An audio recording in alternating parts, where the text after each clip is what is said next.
e Estevão. Capítulo 7. As Epístolas. Parte C. Terminando o estágio em Antioquia, voltou ao berço natal. Aí, falando das verdades eternas e conseguindo despertar grande número de tarsenses para as realidades do Evangelho. Em seguida, internou-se de novo pelas alturas do Tauro, visitou as comunidades de toda a Galácia e Frígia, levantando o ânimo dos companheiros de fé, no que empregou elevada percentagem de tempo. Nesse afã incansável e incessante, conseguiu arregimentar novos discípulos para Jesus, distribuindo grandes benefícios em todos os recantos iluminados pelas suas palavras edificantes, porque também ilustrada em fatos. Em toda parte, lutas sem tréguas, alegrias e dores, angústias e amarguras do mundo, que não chegavam a lhe arrefecer as esperanças nas promessas de Jesus. De um lado, eram os israelitas rigorosos, inimigos ferrenhos e declarados do Salvador. Do outro, os cristãos indecisos, vacilando entre as conveniências pessoais e as falsas interpretações. O missionário tarsense, no entanto, conhecendo que o discípulo sincero terá de experimentar as sensações da porta estreita todos os dias, nunca se deixou empolgar pelo desânimo, renovando a cada hora o propósito de tudo suportar, agir, fazer e edificar pelo Evangelho, inteiramente entregue a Jesus Cristo. Vencidas as lutas indefesas, deliberou regressar a Éfeso, interessado na feitura do Evangelho, decalcado nas recordações de Maria. Não mais encontrou Áquila e Prisca, retornados a Corinto em companhia de um tal Apolo, que se notabilizara por sua cultura entre os recém-convertidos. Embora pretendesse apenas manter algumas conversações mais longas com a filha inesquecível de Nazaré, foi compelido a enfrentar a luta séria com os cooperadores de João. A sinagoga conseguira grande ascendente político sobre a igreja da cidade, que ameaçava sobrar. O ex-rabino percebeu o perigo e aceitou a luta sem reservas. Durante 3 meses, discutiu na sinagoga em todas as reuniões. A cidade, que se mantinha em dúvidas atrozes, parecia alcançar uma compreensão mais elevada e mais rica de luzes. Multiplicando as curas maravilhosas, Paulo, um dia, tendo imposto as mãos sobre alguns doentes, foi rodeado por claridade indefinível do mundo espiritual. As vozes santificadas que se manifestavam em Jerusalém e Antioquia falaram na praça pública.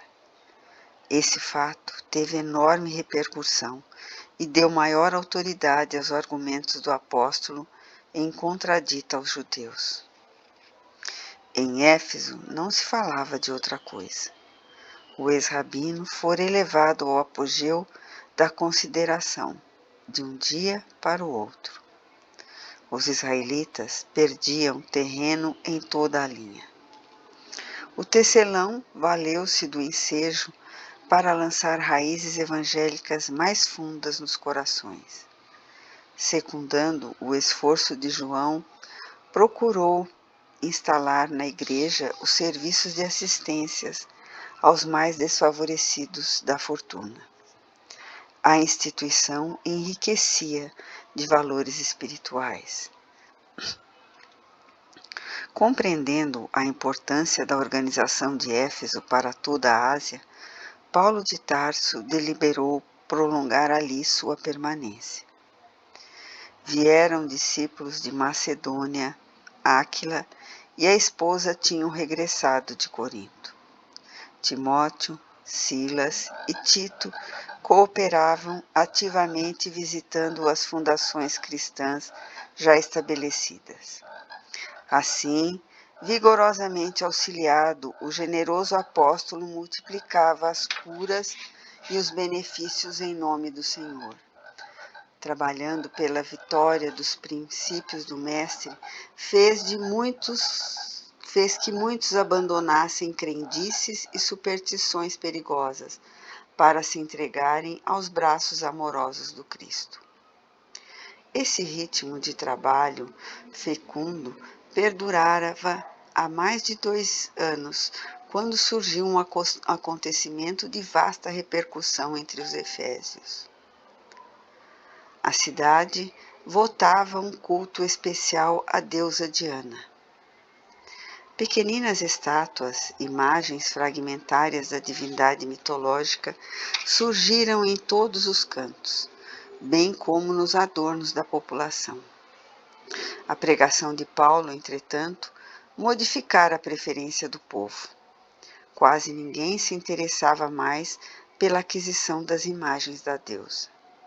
Esse culto, porém, era tão lucrativo que os ourives da época, chefiados por um artífice de nome Demétrio, iniciaram veemente protesto perante as autoridades competentes. Os prejudicados alegavam que a campanha do apóstolo aniquilava as melhores tradições populares da cidade notável e florescente. O culto a Diana vinha dos antepassados e merecia mais respeito. Além disso, toda uma classe de homens válidos ficava sem trabalho. Demétrio movimentou-se. Os ourives reuniram-se e pagaram amotinadores.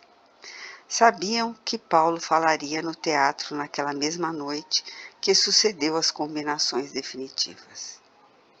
Pagos pelos artífices, os maliciosos começaram a espalhar boatos entre os mais crédulos. Insinuavam que o ex-rabino preparava-se para arrombar o templo de Diana, a fim de queimar os objetos do culto. Acrescentavam que a malta iconoclasta sairia do teatro para executar o projeto sinistro. Irritaram-se os ânimos. O plano de Demétrio calava fundo na imaginação dos mais simplórios.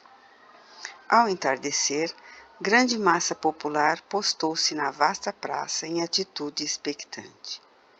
A noite fechou, a multidão crescia sempre. Ao acenderem-se no teatro as primeiras luzes, os ourives acreditaram que o apóstolo lá estivesse. Com imprecações e gestos ameaçadores, a multidão avançou em furiosa grita. Mas somente Gaio e Aristarco, irmãos da Macedônia, ali se encontravam preparando o ambiente das pregações da noite. Ambos foram presos pelos exaltados.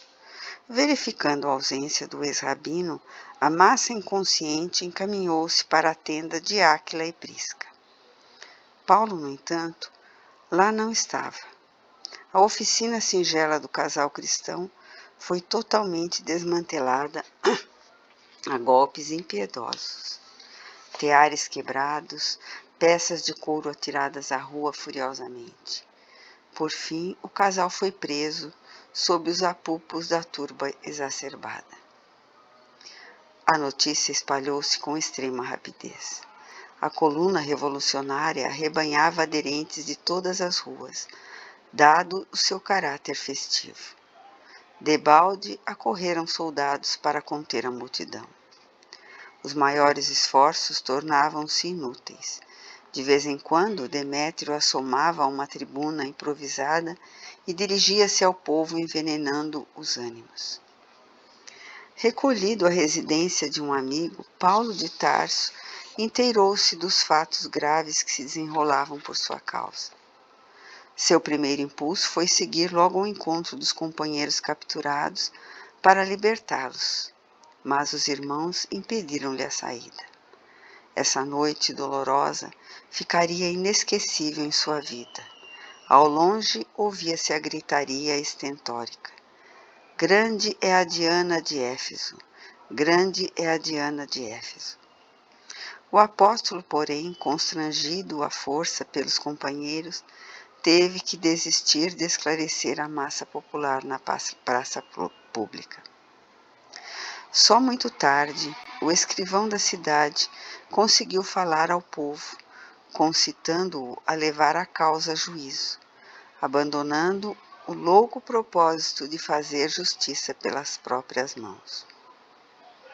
A assembleia dispersou-se pouco antes da meia-noite, mas só atendeu à autoridade depois de ver Gaio, Aristarco e o casal de tecelões trancafiados na enxovia. No dia seguinte, o generoso apóstolo dos gentios foi em companhia de João observar os destroços da tenda de Áquila. Tudo em frangalhos na via pública. Paulo refletiu com imensa mágoa nos amigos presos e falou ao filho de Zebedeu com olhos mareados de lágrimas. Como tudo isso me contrista. Áquila e Prisca têm sido meus companheiros de luta, desde as primeiras horas da minha conversão a Jesus. Por eles devia eu sofrer tudo, pelo muito amor que lhes devo. Assim não julgo razoável que sofram por minha causa. A causa é do Cristo, respondeu João com acerto. O ex-rabino pareceu conformar-se com a observação e sentenciou. Sim, o Mestre nos consolará. E depois de concentrar-se longamente, murmurou. Estamos em lutas incessantes na Ásia, há mais de 20 anos. Agora preciso retirar-me de Jônia sem demora. Os golpes vieram de todos os lados. Pelo bem que desejamos, fazem-nos todo o mal que podem. Ai de nós, se não trouxermos as marcas do Cristo Jesus. O pregador valoroso, tão desassombrado e resistente, chorava. João percebeu, contemplou-lhe os cabelos prematuramente encarnecidos e procurou desviar o assunto. Não te vás por enquanto, disse solícito. Ainda és necessário aqui. Impossível, respondeu com tristeza. A revolução dos artífices continuaria. Todos os irmãos pagariam caro a minha companhia. Mas não pretendes escrever o Evangelho consoante as recordações de Maria? Perguntou meliflutuamente o filho de Zebedeu. É verdade, confirmou o ex-rabino com serenidade amarga. Entretanto, é forçoso partir. Caso não mais volte, enviarei um companheiro para colher as devidas anotações. Contudo, poderia ficar conosco.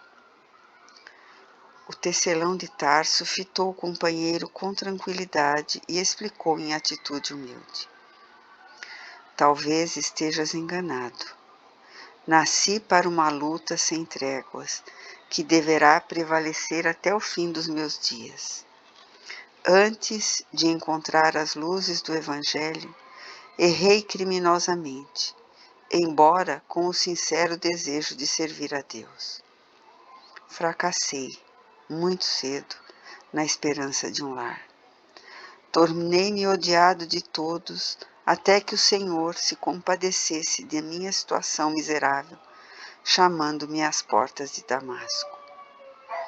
Então, estabeleceu-se um abismo entre minha alma e o passado. Abandonado pelos amigos da infância, tive de procurar o deserto e recomeçar a vida. Da tribuna do Sinédrio, regressei ao tear pesado e rústico. Quando voltei a Jerusalém, o judaísmo considerou-me doente e mentiroso.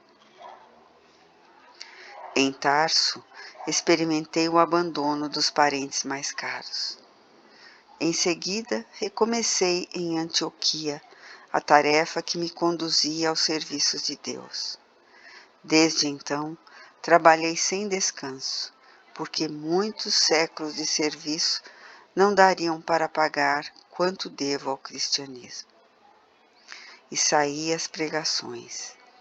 Peregrinei por diversas cidades, visitei centenas de aldeias, mas de nenhum lugar me retirei sem luta áspera. Sempre saí pela porta do cárcere, pelo apedrejamento, pelo golpe dos açoites. Nas viagens por mar, já experimentei o naufrágio mais de uma vez. Nem mesmo ao bojo estreito de uma embarcação tenho podido evitar a luta. Mas Jesus me tem ensinado a sabedoria da paz interior, em perfeita comunhão de seu amor. Essas palavras eram ditas em tom de humildade, tão sincera que o filho de Zebedeu não conseguia esconder sua admiração. És feliz, Paulo, disse ele convicto, porque entendeste o programa de Jesus a teu respeito. Não te dou a recordação dos martírios sofridos, porque o Mestre foi compelido a retirar-se do mundo pelos tormentos da cruz. Regozijemo-nos com as prisões e sofrimentos. Se o Cristo partiu sangrando em feridas tão dolorosas, não temos o direito de acompanhá-lo sem cicatrizes. O apóstolo dos gentios prestou enorme atenção a essas palavras consoladoras e murmurou: é verdade. Além do mais, acrescentou o companheiro emocionado, devemos contar com calvários numerosos.